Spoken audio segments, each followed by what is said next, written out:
After a couple days from their road trip, the Hurricanes are back in action on Wednesday against the New York Rangers. We're going to talk about some injury updates, practices in previewing the Hurricanes against the Rangers, and so much more on a Wednesday edition of Locked On Hurricanes.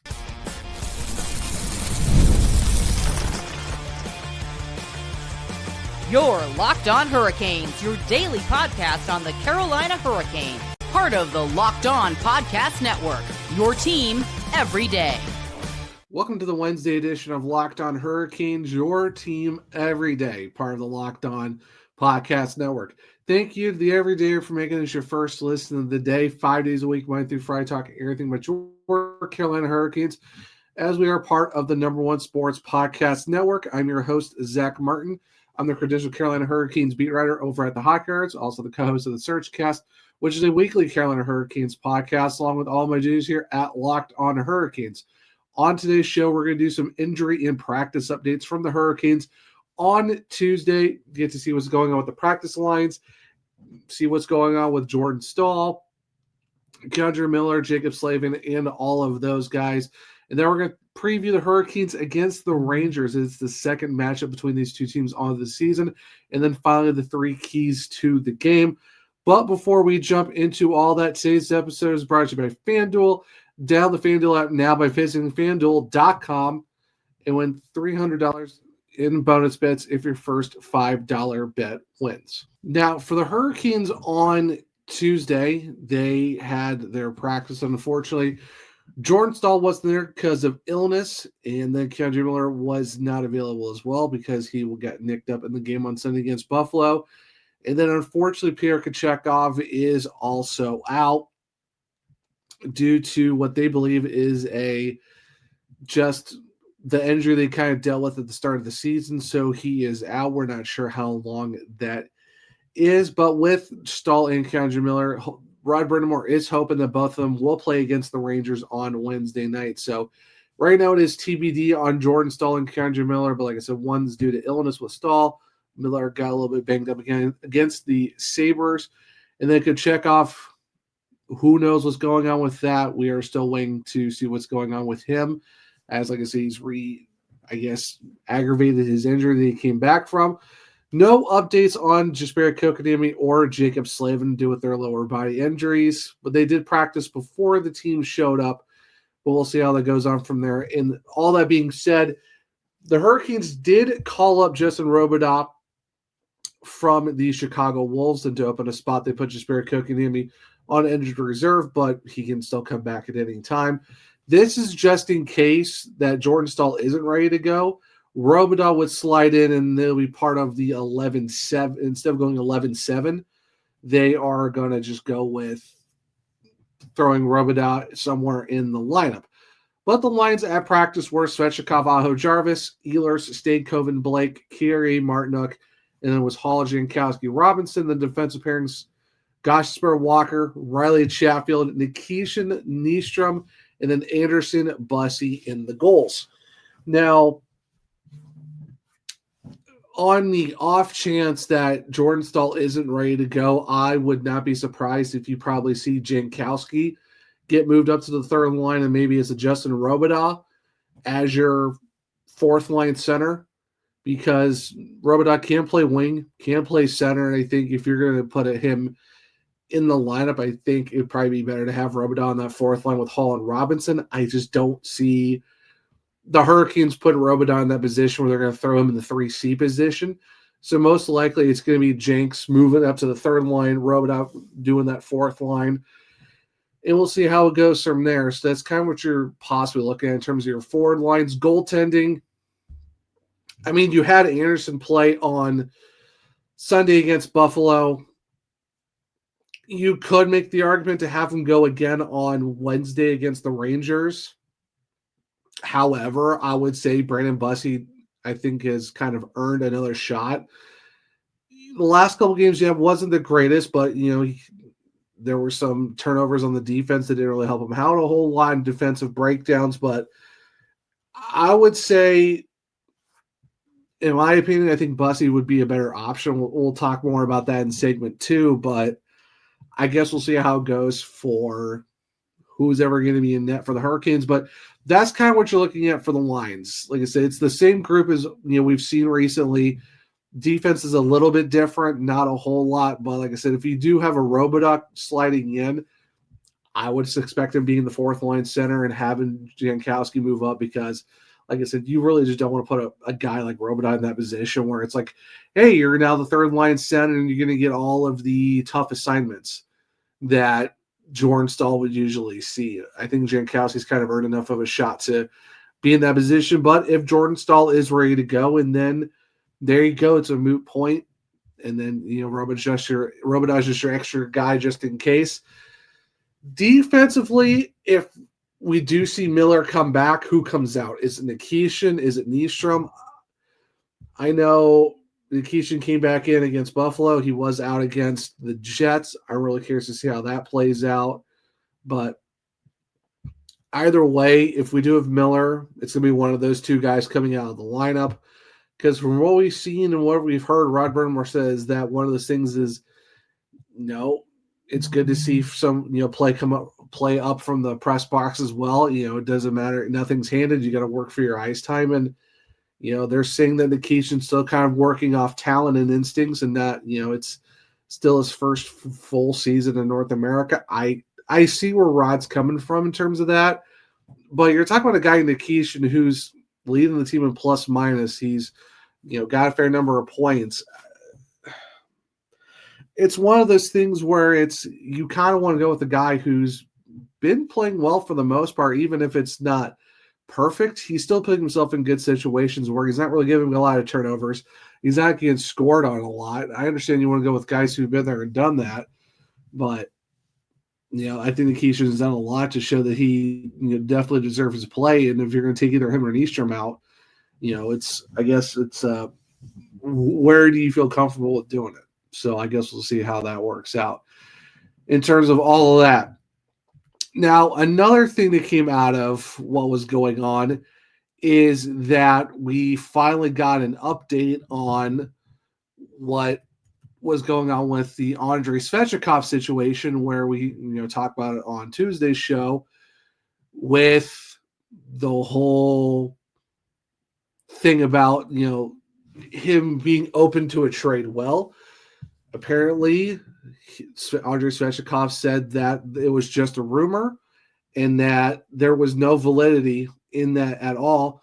And he even said he deleted his social media a couple of years ago, doesn't really pay attention to the noise, and it's very easy to deal with things because he said you just close your eyes and play your hockey.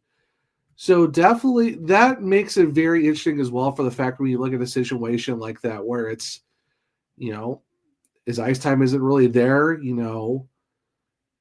what does it really say about what's going on with all of that? But apparently it's just one of those things where, Svechnikov said it's just a rumor.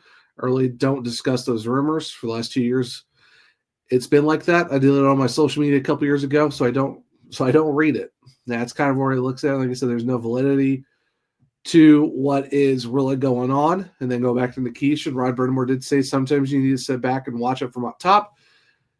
It's just a good reminder, too, that it's not always good going to be automatic that you play. You need to earn your ice time. So we get understanding what's going on with Nikishin, why he probably isn't going to be, he might get healthy scratched here and there depending on what's going on. And then we do have that update on Andrei Svechnikov where he said that there's no validity.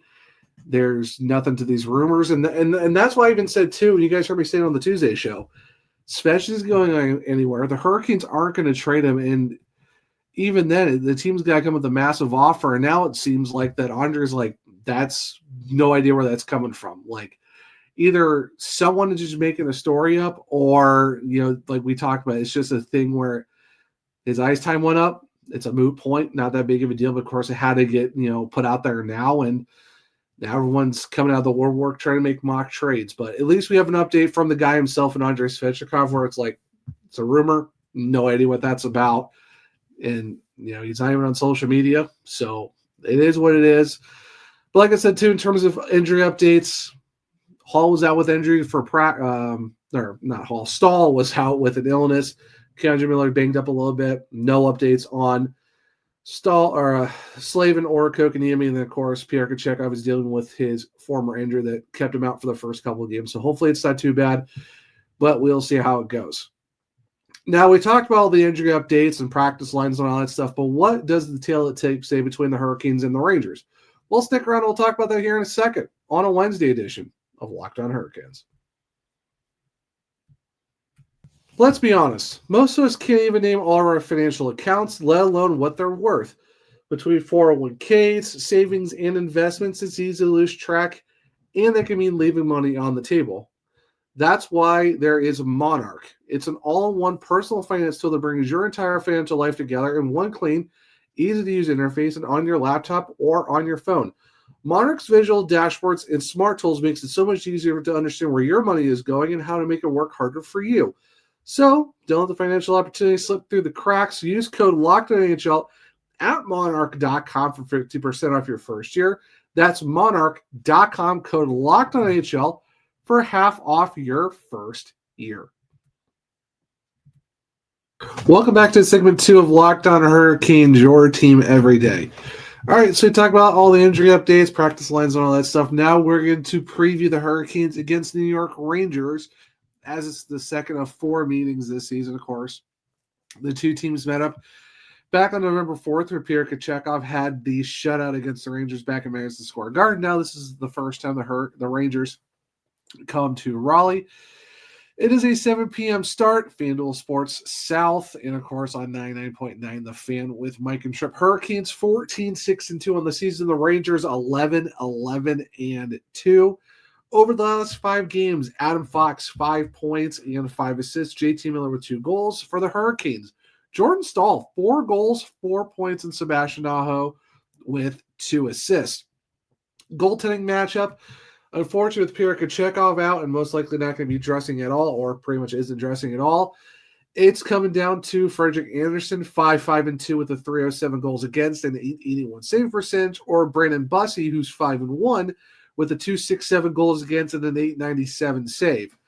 Now, like I said, kind of a little bit back in segment 1, I can see the Hurricanes going back to Frederik Andersen since he did start the Buffalo game, and it's been a couple days since then, so I could see them going to him in this game. In my opinion, I think Brandon Bussi has earned enough to get another start because, like I say, he's 5-1 with a 267 goals against and an 897 save percentage. You can't put all the blame on Freddie for where his record's at, but you do wish you had some more saves out of him, and of course it helps too if the team didn't give up so many turnovers to lead to high danger chances. So it could go either way, but my best guess is probably going to be Anderson, but I wouldn't be upset if we saw Bussi because I think he's definitely earned that. Rangers, Igor Shesterkin 8-8-2 with the 250 goals against and a 909 save percentage with a shutout. Jonathan Quick 3-3-0 with a 169 goals against average and 944 save in a shutout. But then it makes you wonder, how are they so good in terms of their numbers, but the records aren't great? Well, here is the main reason why. The Rangers are 30th in the league in goals for per game at 2.5. It's kind of easy not giving up a lot of goals because especially the fact that they've given up only the 5th least amount of goals at 2.63 on average. But when you're scoring a lot less than what you've been giving up, technically you're going to lose games. And that's why the Rangers are 11-11-2 and at the bottom of the Metro Division, because they got the goaltending. They just don't have the team in front of them to do anything, and that's their problem. Where if with the Hurricanes, now I know they scored only 1 goal against Buffalo, but they're at 3.5 goals per game, which is 3rd in the league, and goals allowed 2.91, which is 14th. So in reality, you are facing a Rangers team that you beat 3-0 back, 24 days ago now, or 22 days ago now, if you think about the math. You scored 3.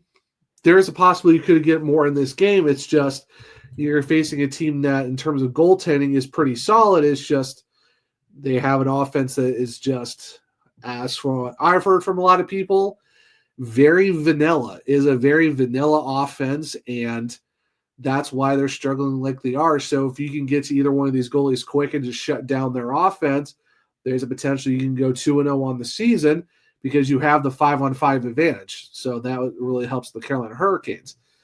Special teams wise, it's been pretty up and down for the Hurricanes. Power play is 29th in the league, 14.3%, where the Rangers are 17th at 20. Penalty kill wise, Rangers 79.7%, while the Hurricanes are 78.6 and 22nd. So the Rangers do have an advantage on the special teams, even more so for the fact that the Hurricanes are not usually a team in the 20s, but it's one of those things where you still don't have one of your best penalty killers on the ice after 20 games since Philadelphia. And of course, we still have really no update what's going on with his knee.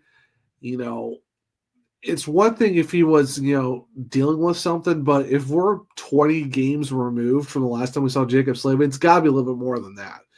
Nothing's officially gone out yet saying what is going on with Jacob Slavin in terms of if it's knee surgery or if it's just they're trying to, let it get back to 100% for it doesn't bother him. No one really knows, and that's kind of where you're looking at. So that's why you see where the special teams is at. Is Jacob Slavin the end-all, be-all solution to getting better? I would say he's a good majority of what could fix the issues for the penalty kill, but as of right now, that's just not where you're at. So it's a little bit, it's down more than we're used to. We're usually seeing the Hurricanes third on the penalty kill. Now they're kind of 22nd right now, but it is what it is. But it's just one of those things where the Rangers do have a slight advantage on the special teams just because of the fact that your power play is 29th in the league, which is fourth worst, and your penalty kill is 22nd compared to where they're 20th. So it's one of those things where it's going to really be dependent on, dictating the 5-on-5 play and kind of limiting the special teams. Because while the Rangers are 17th on the power play, it's one of those things where they could sneak one or two past you. So it's one of those things where you just really have to make sure that you limit your penalties and not give them so many opportunities. Now, over the last two games, the Hurricanes are 6-2-2 with their road trip where they beat Boston in Winnipeg, but lost to Minnesota in a shootout and then lost to Buffalo in regulation. Before that, was overtime loss against Edmonton, overtime win against Vancouver. Then a little bit before that, they did part of that winning streak. The Rangers are, they snapped their 4-game losing streak, which they lost to Detroit, Vegas, Colorado, and Utah by beating St. Louis in their last game. Before that, they were on a 3-game winning streak against Nashville, Tampa, and Columbus. So they're playing essentially 500 hockey, but the Hurricanes have been playing a little bit better. You kind of hope you get back on the winning track in terms of how it went down against the Buffalo Sabres. So it remains to be seen, but it should be very interesting to see how it plays out, especially when you look at a team that's, a lot of minuses across the boards. And when you look past in terms of the forwards, once you look past Panarin, Zibanejad, Lafreniere, Cooley, and Miller, it's a lot of, 8 points, 6 points, 6 points, 6 points across the board for the forwards. It's mainly ran by 5 guys on the forward core, and then it's just a massive drop-off after that. Defensively, you have Adam Fox with 21 points and Vladislav Gavrikov with 10. Past that for the defense, 5, 3, 3, 3. You could definitely tell that the scoring is essentially done by maybe 5, 6, 7 guys, and that's it. The Rangers are a very top-heavy team in terms of the defensive pairing and their top 6. Other than that, it is a very weak bottom 6. It is a very vanilla offense, and that's why you kind of see them playing 500 hockey right now. So if you're, like I said, if you're the Hurricanes, you can take advantage of that. Just dictate the 5-on-5 play. You use Lenovo Center to your advantage, and you just go from there. So it should be interesting to see how it plays out. But that's kind of the tail of the tape right now. You see where the Hurricanes are, one of the best teams in scoring goals on average while not giving up a lot of goals. But you got the Rangers who don't give up a lot of goals, but unfortunately just can't really score goals themselves. And then, like I said, the special teams advantage does go to the Rangers. So for the Hurricanes, they kind of have to make sure that they're not giving them too many opportunities so that we're not worried about going back on the penalty kill and then having special teams kind of dictate the play. Because if you have more special teams than 5-on-5, you're kind of forcing the Hurricanes' hand to kind of do more and play out of a style where they were a better 5-on-5 squad. Now, that being said, what are the keys of the games for the Carolina Hurricanes to beat the Rangers? Well, stick around and we'll talk about it here in a second on a Wednesday edition of Locked On Hurricanes. The NBA is back, and there's no better place to get on the action than FanDuel, the official sports betting partner of the NBA. Even if you miss the start of a game or want to ride the hot hand, FanDuel has live bets on everything from who will score next to fourth quarter comebacks. Plus, you can even combine your live bets into a same-game parlay for a shot at a bigger payout. It keeps every game exciting, especially when your team's making that late push. So, right now, FanDuel is giving new customers $300 in bonus bets when your first $5 bet wins. So head to FanDuel.com to sign up and play your game with FanDuel, the official sports betting partner of the NBA. Welcome back to segment 3 of Locked On Hurricanes, your team every day. And trust me, guys, I know how to speak English. It's just one of those days, man, one of those days. But keys of the game for your Carolina Hurricanes to get back in it. First key, you kind of heard me talk about it somewhat in segment 2, control the tempo. You cannot let the Rangers come into Lenovo Center and force you off your game and keep this thing to where it's not a 5-on-5 and make this into a special teams battle. If we're getting like 3-4 penalties on either side and there's a magnitude of just penalty kills and power plays, I think that really is going to throw the Hurricanes out of their tempo because they're a way better 5-on-5 team. So essentially, it's just you've got to control the tempo of the game. You cannot let the Rangers come in and kind of knock you off your game and not let you control what it needs to be controlled, especially at home in the Lenovo Center where it's you can use the crowd to your advantage and make things tough because it's a pre-Thanksgiving game. This is the day before Thanksgiving. You want to go out on a high note, send everyone home happy, and get ready for some, Thanksgiving food on Thursday before you come back on Friday for your next home game. Because right now you're at the start of your 7-game homestand. You're home for the next couple of weeks, so you really want to start this off on the right foot. So controlling the tempo will be a very big key for the Carolina Hurricanes to do that now that the Rangers come in, kind of dictate the play. That being said, I know guys are dealing with illnesses, and it's tough. It's tough this time of year dealing with all that, but you got to have more energy. You got to have a better start to this game than that you saw against Buffalo, to where you were kind of okay in the first period.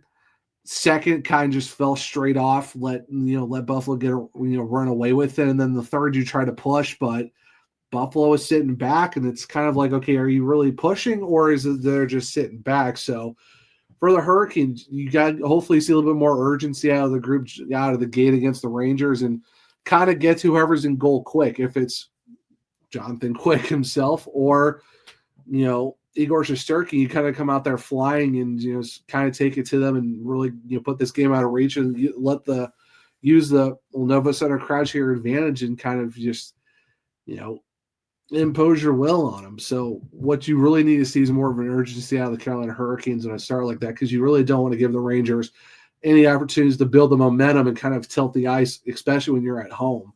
You want to make sure you're taking care of the job and getting the stuff done right from the rip.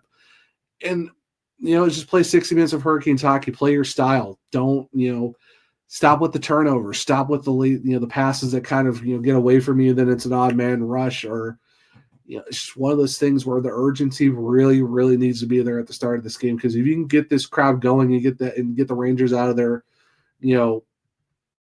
out of their flow and kind of just dictate everything, you should be in a very good shot of how it goes out. And that leads into another point. It's just limit the mistakes. Rod Brindamore said it recently. Shane Gostisbehere, Jordan Staal. You got to limit the mistakes. Saw it against Minnesota, saw it against Winnipeg, saw it against Buffalo. I would say the last 5 or 6 games, we've seen a lot of unnecessary turnovers, a lot of unnecessary odd man rushes, and just letting other teams get really high-grade chances on your netminders. And the goalies already have to deal with a good bit. You don't need to put more pressure on them to have them to try to recover from mistakes and doing things that you don't really need to do. So if you're Carolina, it's just play your style. Don't, you know what needs to be done in terms of these passes. You know how to make the reads a little bit better. It's just limiting the mistakes and not giving the Rangers any opportunities for some extra shots. You've already beaten these guys 3-0, and you did it at Madison Square Garden. It's not hard to do it again at home with Lenovo Center, where it's an absolute fortress. You can use the credit to your advantage. Like it's one of those things where if you just play your game, limit the mistakes, control the tempo, this should be a game where you should get the win, get 2 more points on the board, and move on and enjoy your Thanksgiving. Because you know what happened last year? The Hurricanes didn't play great going to Thanksgiving, and it was not a great time at that point because this is in the middle of an up and down, up and down. You win 1, you lose 1. You win 2, you lose 2 type of situation. You know, the Hurricanes right now are still first in the Metro. Granted, it is by a slight margin of a point and stuff like that, but you really got to – this is a game where you got to take advantage of it and get rolling and, you know, start getting a little bit of a separation on the second-place team in the Metro. So those are kind of looking my keys to the game right now for the Carolina Hurricanes. It's just controlling tempo, you know, limiting the mistakes, and just doing what you need to do to have more urgency in this game, because you can't have an effort like you did against Buffalo.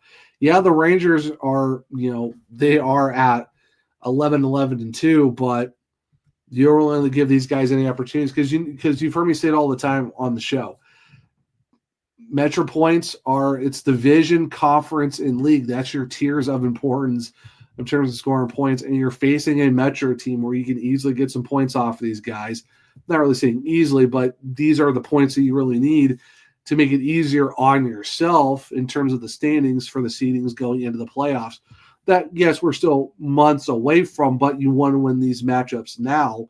So that way, by the time by the time the playoffs are over, you're in a good spot in terms of the wins, points in the division, seeding, and stuff like that in terms of the East. Because if you take the first spot in the East and you're, you know, the top dog in the Eastern Conference coming into the playoffs, then hey, you're setting yourself up to have home ice advantage up until the Stanley Cup Finals. So this is where points are really going to matter. So this is where it's going to be very interesting to see how the Hurricanes play. How do you bounce back from the game against Buffalo? Couple days off in between. Now you're ready for the Rangers to start your 7-game homestand, and this is where you want to start on the right foot if you're Carolina. Jump on them early and put yourself ahead and get this game out of the way, and then hopefully you take 2 points home, you go home, celebrate Thanksgiving, and come right back on Friday for your next one. So we'll see how it goes. Hopefully Jordan Stahl's back. Hopefully Keandre Miller's back. Hopefully you get more of an update on what's going on with, you know, Pyotr Kochetkov, and, you know, start this homestand on the right foot and see where it goes from there. So it should be very interesting to see how the morning skate goes, and then how the lines look coming on, you know, Wednesday night against the New York Rangers. Hopefully go 2-0 in the season against those guys, add 2 more points to the board, and you move on from there. But guys, this will be the Wednesday edition of Locked On Hurricanes. Thank you for making your first your second listen. Check out the Locked On NHL Game Night. Every game, every night until it's done. Crowd. Get local analysis on a national scale. Find NHL Game Night on Locked On NHL on YouTube, or wherever you listen to your podcast. If you want to keep it with me, I'm at OneTrueZach on X. The podcast is _Hurricanes. I'm also on Blue Sky, @Zachary Martin. Wherever you click the link trees in my bio, you can find all my written content at thehockeywarriors.com. I'm putting out a lot of stuff recently. Jordan Stahl, Jacob Slavin, all of that good stuff. If you want to check out my other podcasts, it's the Search Cast on all podcast platforms and on YouTube. For Locked On Hurricanes, we're on Spotify, Google, Apple, iHeartRadio, wherever you listen to your podcast. Make sure to leave a 5-star rating and review, because I might just read it on the show. For YouTube, it's Locked On Hurricanes. Make sure to subscribe. Hit the bell notification so you don't miss the show. Hit the thumbs up so let me know if you like the show as well. Share with other Keniacs to become everydayers just like you. But hope everyone enjoyed the Wednesday edition of Locked On Hurricanes. Enjoy your Wednesday. Have fun watching your Hurricanes play the New York Rangers. Until next time, as always, let's go Canes.